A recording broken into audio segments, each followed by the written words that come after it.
They ruined my childhood, I ruined their control. I grew up in a house that looked perfect from the outside with clean walls, a garden that was always trimmed and a dog that barked at the mailman, but inside everything felt like winter. My father was quiet but not in a calm way. His silence was a wall I could never climb. He didn't hit me or yell, he just looked through me like I wasn't really there. My mother followed his lead. She told me I was too soft, too dramatic, and that I needed to toughen up. My older brother made it worse when no one was looking. He'd punch me, laugh at me, mock the way I talked, walked, even breathed, and my parents saw it but acted like nothing happened. Said boys will be boys. At school I kept to myself, never brought friends over, never spoke too much. I thought maybe all families were like mine, maybe I just wasn't worth loving. Birthdays were quiet. I watched my brother open gifts while I sat with cold food and fake smiles. I stopped expecting anything and started thinking maybe I was the problem, maybe something in me was broken, but still I hoped. I waited for a day when things would change, when they would notice me, when someone in that house would finally care. That day never came. It was a Thursday after school and I got home early because the last class was cancelled. I walked in through the back door and heard laughter from the living room, not the usual kind. It was loud, relaxed, real, something I never heard in this house. When I stepped closer I saw them, my parents, my brother, sitting together eating pizza, laughing at something on the screen. They looked like a normal family and I wasn't part of it. They didn't even notice I was home. I stood there waiting, thinking someone would say something, but no one did. My mom glanced at me like I was a shadow. My father didn't even move his head. My brother just smirked like he knew this would hurt. I went to my room and stared at the ceiling for hours. That was the moment something broke inside me, not like a scream, not like anger. It was a quiet break, the kind that stays forever. I realized they were happy without me. They didn't need me, they probably never did, and for the first time I stopped wanting to be loved by them. I stopped hoping that things would get better. I stopped being their son. In my mind I was done. After that day something in me started to shift. I stopped talking to them completely, not out of spite but because there was nothing left to say. I ate alone. I stayed in my room. I walked past them like they were strangers and they didn't seem to mind.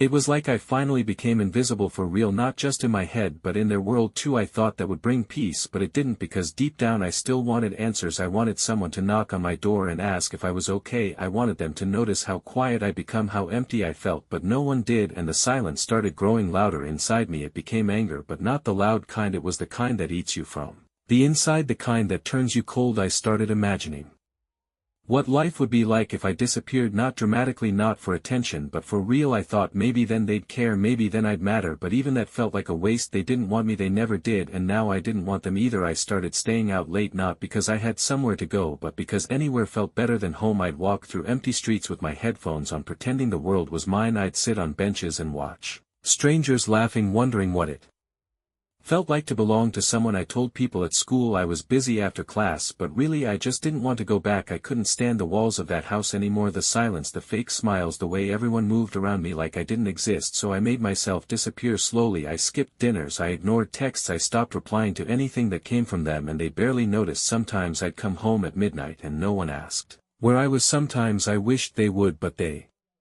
never did. I saved up every coin I could from odd jobs, selling snacks, cleaning garages, anything to feel like I had a way out. I didn't know where I'd go or how I'd survive, but I knew I couldn't breathe there anymore. I didn't want to just survive in that house, I wanted to live, and that meant leaving, even if I had to do it alone. The more I stayed away, the lighter I felt. I didn't miss the dinners or the noise or even the lies. I thought I would feel lost without them, but I didn't. I felt like I was finally starting to breathe, like the weight on my chest was fading. One walk turned into two, then three, then nights where I didn't even come home. I crashed at a friend's couch once, said I got locked out. They didn't ask much and I was glad. I didn't want pity, I didn't want saving, I just wanted time, space to think, space to exist without being judged or ignored. I started writing in a notebook, random thoughts, pieces of anger, fragments of dreams I didn't even know I had. I wrote down what I'd do if I had a different life, where I'd Eve, what I'd build, who I'd become, and the more I wrote the more it felt possible, like I was drawing a map out of that house, out of that life. Maybe I wasn't broken, maybe I was just trapped, and now I was learning how to get out. One night I was sitting alone on a rooftop watching the city lights blink like distant stars, and out of nowhere it hit me. Maybe I was the problem, maybe they were just tired, maybe I was too quiet, too angry, too weird, maybe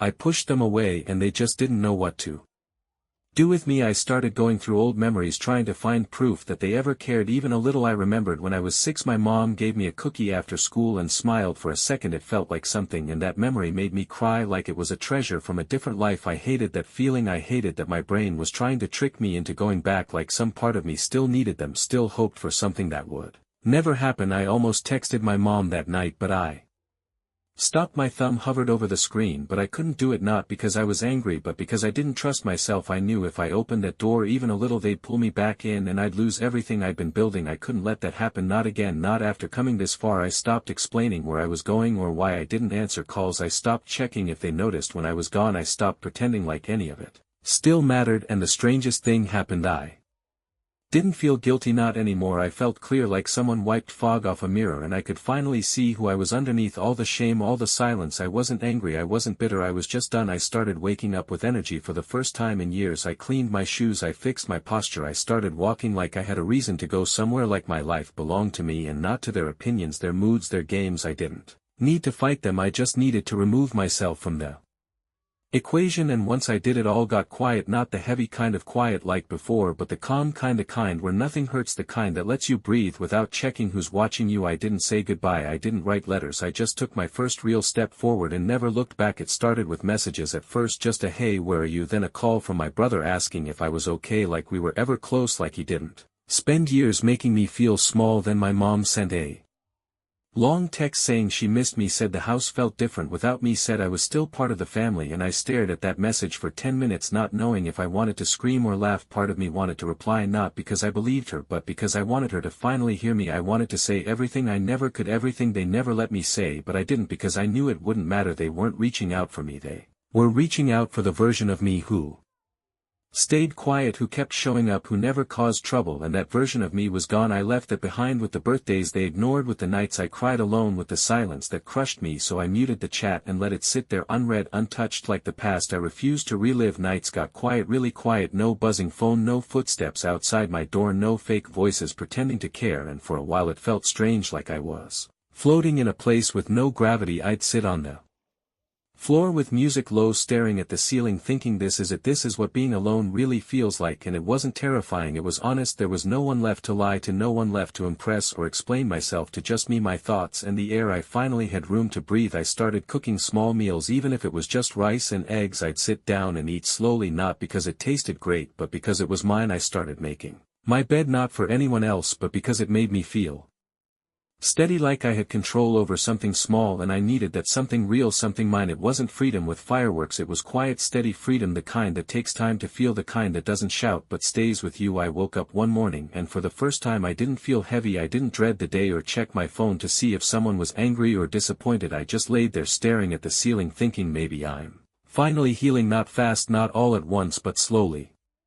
Like a bruise fading under skin. I started walking with my head up, not to prove anything but because I wasn't carrying shame anymore. I noticed the sky more, the way it changed colors without asking permission. I realized I could do the same. I didn't need anyone's approval to start over. I didn't need permission to exist differently. I started setting small goals, nothing big, just things like reading a book or drinking water or going outside. Just things that made me feel alive in small ways. I began to understand that life wasn't about fixing what they broke, it was about building something they couldn't touch, something they couldn't ruin. And for the first time I believed that was possible. One evening I got a message from my dad, just 3 words: let's have dinner. Like it was normal, like we were just a family catching up after a few busy weeks. No apology, no mention of the years of silence, no explanation for the cold looks or the missed birthdays, just a casual invite, like nothing ever broke in me. I stared at the screen and felt nothing, not anger, not sadness, just distance, like he was someone I used to know a long time ago in a life that didn't belong to me anymore. Part of me wondered what it would feel like to go sit with them, pretend for an hour that we were okay, but I knew I couldn't do that, not because I was bitter but because I wasn't fake anymore. I didn't want to smile out of guilt or nod through conversations that meant nothing. I